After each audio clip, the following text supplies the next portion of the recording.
So if you were with us for last week's Gospels text, this one is fabulous. Last week was the parable where Jesus talks about the manager praising the owner praising the manager for cheating him out of stuff. And that's a challenging one that I think if most pastors were honest, they don't quite know what to do with. Today's text, however, is much more in our vein. You are ideally supposed to be able to read through a parable, hear it, and the meaning is then clear. You read it, and it's obvious what's supposed to happen. And this is definitely one of those texts. But there are some things that I wanted to mention about the way in which it is written just to begin with.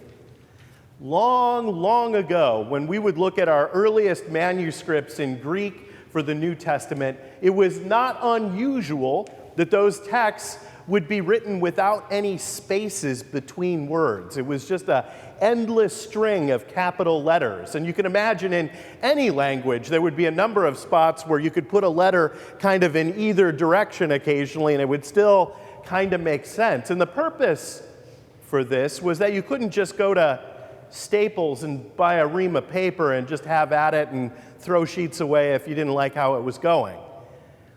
You had to be concise.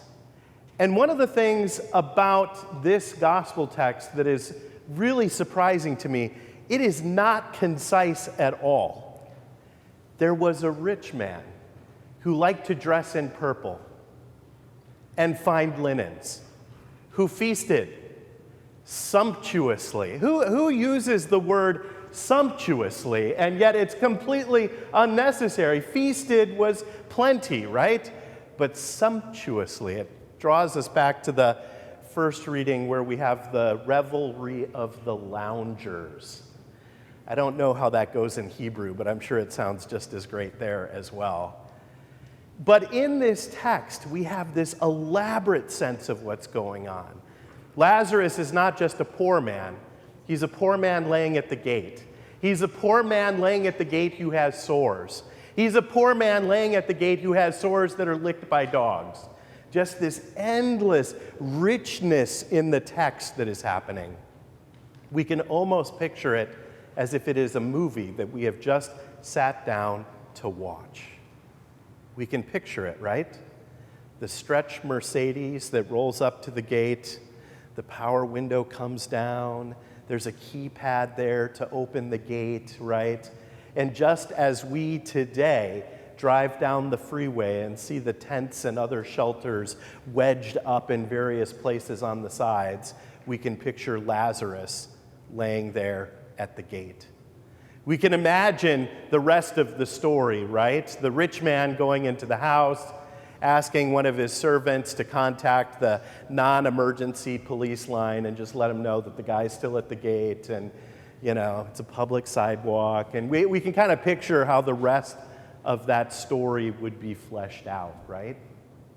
There's an important piece to this story that if it's the only thing you take away from the gospel text today, is that there is only one person in the story that Jesus felt was important enough to name. I'll say that again. There is only one person in this story that Jesus felt it was important enough to name. There is a rich guy, right? And even in Palo Alto, not exactly the lowest tax bracket community in the United States, but even in spite of that, we could quickly make a list of people richer than us, right? The real bad guys. But he's not named in this story. He is not named. Lazarus is, though. Now, the story, if you see it in the text, the first third of it is the story of this life. And then there's a pivot point called death. And that happens a third of the way into this story. It's kind of a throwaway detail, and I don't think it's core to what we're getting out of the passage, but I think it's worth saying out loud that the poor man, Lazarus, dies first, and then the rich man. That's kind of how it is, isn't it? the poor man always dies first, and then the rich man. Now, we can look at these stories from 2,000 years ago and go, whew, glad it's not like that anymore, right? Except it's actually just like that, just like that. So the pivot point comes, now we are in Hades. And we have this scene that I think is important to understand, that we shouldn't be taking notes from this saying, Jesus has just cracked the code and is telling us about heaven and hell. That's not the purpose of this story. The purpose of this story is to tell us about the relationship between the rich man and Lazarus, and how that relationship is not what Christ is calling us to be about. There is a great chasm between the two of them. Lazarus is with Abraham, Father Abraham, and we hear the rich man calling out, and we have the basics of the story. Can you send Lazarus? It's such a demeaning kind of comment in there.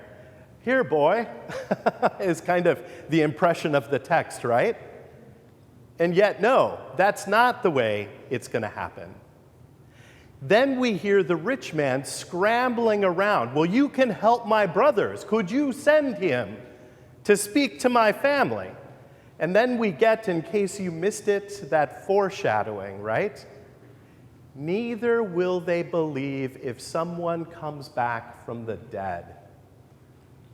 It's just going to be a few chapters later where we're going to hear about somebody coming back from the dead, telling us the good news, right?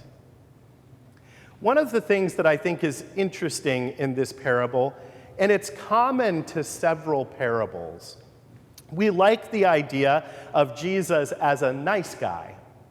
And so we like the parables where the very end of the parable is all kind of grace and mercy and reconciliation. And yet that's not how this parable ends, and it's not how many of them end. Some of them end in a very hard kind of fashion. We can think of the parable of the workers in the field, right? Where the owner is going out and hiring them like every 2 hours of the day, and then the owner begins with those who came last to pay them, giving them a full daily wage, and yet the ones who were there all day also only the full daily wage. That's kind of grace, but we kind of don't like that ending, right?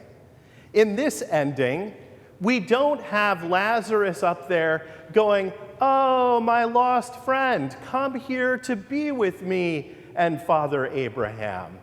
Like it's the end of a Hallmark movie where there's going to be this great reconciliation and a big hug, and then things are going to be good going forward. There is this sense that the chasm was not formed after death. The chasm was there all along. This distance, this separation. This image of distance and time and space, and particularly when we think of Hades here, we think of death. I would commend to you, if you have not read it, C.S. Lewis's book, The Great Divorce. It is not about divorce. It is a great parable about the afterlife, and it's just a brilliant short piece if you have not read it. But when we look at this text, there is this hardness, this sense that the relationship that has been separated is not healed.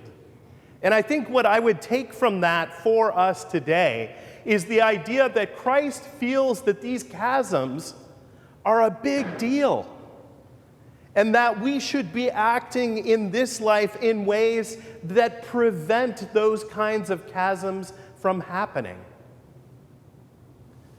I think if we were to take all of this and loop it back to the central point that I mentioned earlier, there is only one person in this text that Christ felt was important enough to name.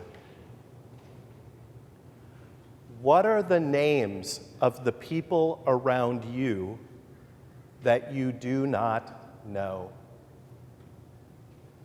As people of faith, I think that is the challenge for us. We go through life in the best sense of it, being introduced to people who maybe when we're younger are important to our family. Maybe when we're in school, it's important to our education. When we are older, maybe it's important because of our profession or for where we live. But this story challenges that priority a bit. It suggests that there are people that we bump into and come adjacent to who we don't know their name, but Christ does and feels that they are important. So the challenge for us going forward, how do we mend these chasms here and now? And how do we learn the names of those who Christ values? Amen.